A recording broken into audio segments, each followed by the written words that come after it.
Goedenavond allemaal. Welkom op de persconferentie naar aanleiding van de wedstrijd Cercle Brugge-Lokeren 3-2. We waren vanavond met 5600 toeschouwers, maar voor de analyse van de wedstrijd geef ik graag eerst het woord aan de bezoekende coach, meneer Maas. Ja, allesomvattende. Een dramatisch begin van de wedstrijd. Ik denk hetzelfde begin als tegen KC Genk. Alleen hebben we nu nog een dramatisch einde. Dus in de 90ste minuut. Al wat er tussenin gebeurd is, heel veel slordigheden gezien, verkeerde mensen aan de bal. Spelers, sommige spelers die toch wel wat maturiteit hebben, die toch wel al iets meegemaakt hebben, die volledig door de mand gingen vandaag. Ja, verklaar dat maar. Wel goed, de tweede helft denk ik teruggeknopt als team, in een iets andere veldbezetting. En dan kon die wedstrijd natuurlijk nog alle kanten op. En als ze dan toch op een bepaalde manier vertrouwen moet winnen, dan is denk ik dat resultaat over de streep trekken, dat resultaat spelen. En als je dan in de 90ste minuut zit, ja, dan geef je dat doelpunt toch weer iets te gemakkelijk weg. En dan zitten we natuurlijk met een serieuze ontgoocheling. 1 qua resultaat, en 2 ook de manier waarop. Het was weer niet goed. En daar voel ik me wel verantwoordelijk voor, dus zal ook de enige manier voor eruit te geraken is keihard werken. Want we zijn toch veel te slap en dan kan onze competitie begonnen, denk ik. Monsieur Guillaume, ton analyse. Bah, forcément, on est très heureux d'avoir remporté ces 3 points ce soir. On savait que pour débuter à domicile, et on sait aussi que dans le championnat qu'on doit faire cette saison, les matchs à domicile, c'est important de les gagner. On s'attendait à un match compliqué, puisque, comme je l'ai dit aux joueurs, vous savez, il ne faut pas tirer d'enseignement sur le match qu'a pu faire Lokeren contre Genk, puisque Genk, j'étais au match, j'étais dans les tribunes et Genk a vraiment fait un gros match, donc je m'attendais forcément à une réaction de la part de Lokeren. Et même à 2-0, je crois que c'est là qu'on a une situation qui peut nous permettre de marquer un 3e but. On ne le met pas et là on a été un peu moins...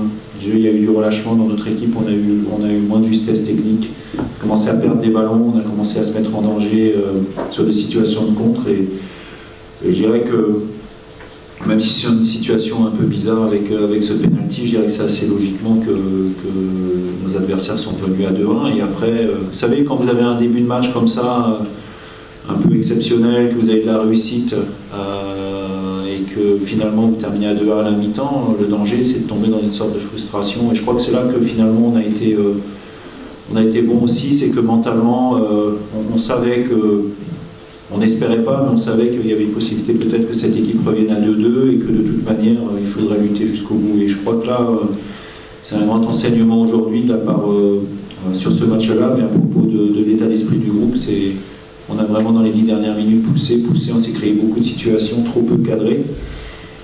Mais je dirais que même si le match aurait pu basculer dans un sens comme dans l'autre, mais je dirais que le fait d'avoir poussé jusqu'au bout et d'y avoir cru, ça nous a permis de marquer ce but qui forcément nous fait très plaisir ce soir. Merci coach. Zijn er vragen voor de beide trainers? Est-ce qu'il y a des questions pour les entraîneurs?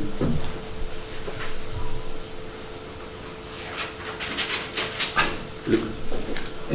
Peter, 0-6, dat stond niet in het scenario. Dat staat bij niemand in het scenario. Hè. Dus, maar dat kan gebeuren.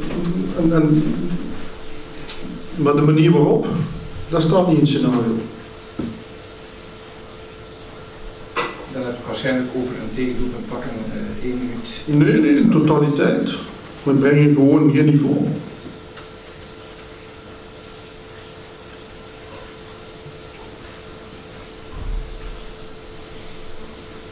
Je zegt hard werken, is daar de enige oplossing voor?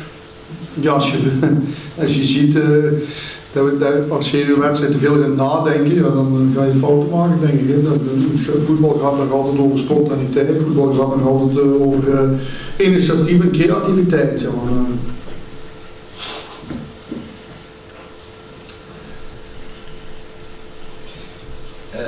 wissel tijdens de pauze, dat was ook om tactisch anders te kunnen spelen met Ceballos een rijtje lager. Ja, voor het spel wat beter op gang te krijgen en een tweede spits erbij te brengen. En de backs wat ruimte te geven, want echt aan die buitenkanten ligt in hun manier van spelen echt wel heel veel ruimte. En daar hebben we de hele week op gehamerd, maar we spelen die ruimtes niet.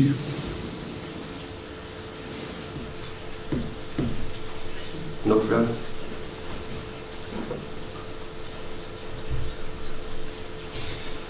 Monsieur Villot, vous aviez annoncé c'est un match entre deux équipes de plus ou moins la même catégorie. C'était aussi un match qui pouvait aller de l'un côté comme de l'autre. Oui, c'est ce que j'ai dit. Et c'est là que l'état d'esprit de Lokeren a été remarquable ce soir, c'est que même à 2-0, ils n'ont pas lâché. Après, moi de mon côté, ce que je regrette, c'est ce relâchement qu'on a pu avoir dans l'équipe qui fait qu'on a compliqué certaines situations avec toujours une ou deux touches de trop, notamment la récupération du ballon, beaucoup de jeux vers l'arrière d'un seul coup alors qu'on a commencé pendant un quart d'heure, on a eu beaucoup d'initiatives de jeux vers l'avant dans notre jeu de passe.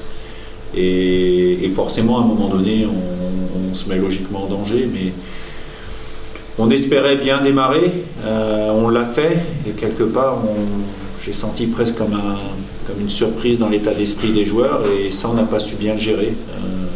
Depuis le début de la saison, même les matchs de préparation, on ne s'était jamais retrouvé avec 2 buts d'avance. Et bien sûr, on va travailler là-dessus avec l'aide de la vidéo, de manière à pouvoir gérer ce type de situation. Mais je pense qu'à 2-0, juste après l'occasion de 3-0 qu'on ne met pas, on a manqué de simplicité dans notre jeu. Ce qu'on a retrouvé assez bizarrement dans les 10-15 dernières minutes. Oui. Et là, d'un seul coup, avec beaucoup d'allant, avec beaucoup de courses, notamment avec Gavin Tormin, et Dylan de Belder qui est très bien rentré, et puis Gianni qui fait toujours un super boulot de ce côté-là. D'un seul coup, pour Xavier Mercier, ça devient plus facile de donner des ballons et on sait qu'on a un potentiel offensif de ce côté-là qui est capable de se créer des opportunités. Restait aussi à cadrer, à les mettre, parce que ça fait beaucoup de situations dangereuses dans les 20 dernières minutes, mais trop peu cadré. Donc voilà, il reste 28 matchs. On est content de ces 3 points-là et on sait que déjà on va récupérer puis on va se préparer pour le prochain. Parce que vous savez où on joue la prochaine fois. C'est une équipe qui sera dès mardi à préparer son match à jouer un match de Champions League, premier tour préliminaire de Champions League. Donc un autre challenge, mais bon voilà, c'est aussi pour ça qu'on aime ce métier-là et ce jeu-là, c'est pour faire ce type de match. Quand Lokeren mettait le 2-2, c'était un but qu'on sentait venir. Et le cercle avait un peu perdu le jeu à ce moment. Oui, complètement. Mais on a après attention, ce qu'il faut aussi se dire, c'est que quand vous êtes mené 2-0, et je ne veux pas parler pour le coach adverse, mais il y a forcément une réaction. Et c'est là, sur la réaction, je dirais, à la fois mentale et technique, que nous, on a compliqué des choses, on a compliqué des situations de jeu qui étaient assez simples, sur lesquels on avait été bon, je dirais, dans la première partie, qu'on a bien géré sur la fin de match aussi. Mais voilà, mais encore une fois, bon, c'est un match, hein. C'est un match de haut niveau, c'est un match de D1 et il n'y a rien de facile. Hein. Donc ce sera peut-être facile pour 3-4 équipes, mais nous on ne fait pas partie de ce lot d'équipes-là, donc on sait très bien que ce sera compliqué et c'est pour ça que mentalement c'est bien d'avoir été chercher la victoire. Naast nog één vraag. Is Lokeren geen slachtoffer ook van play-off 2?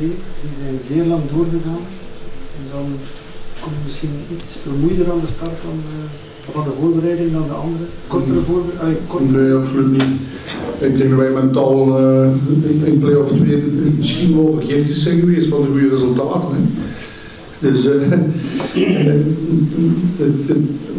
KV Mechelen denk ik dat die een hele goede play-off 2 spelen en die degraderen. Dus wakker blijven, heel hard werken, ook al heb je een goede periode gehad, die krijgt niks cadeau in onze competitie. Oké, bedankt.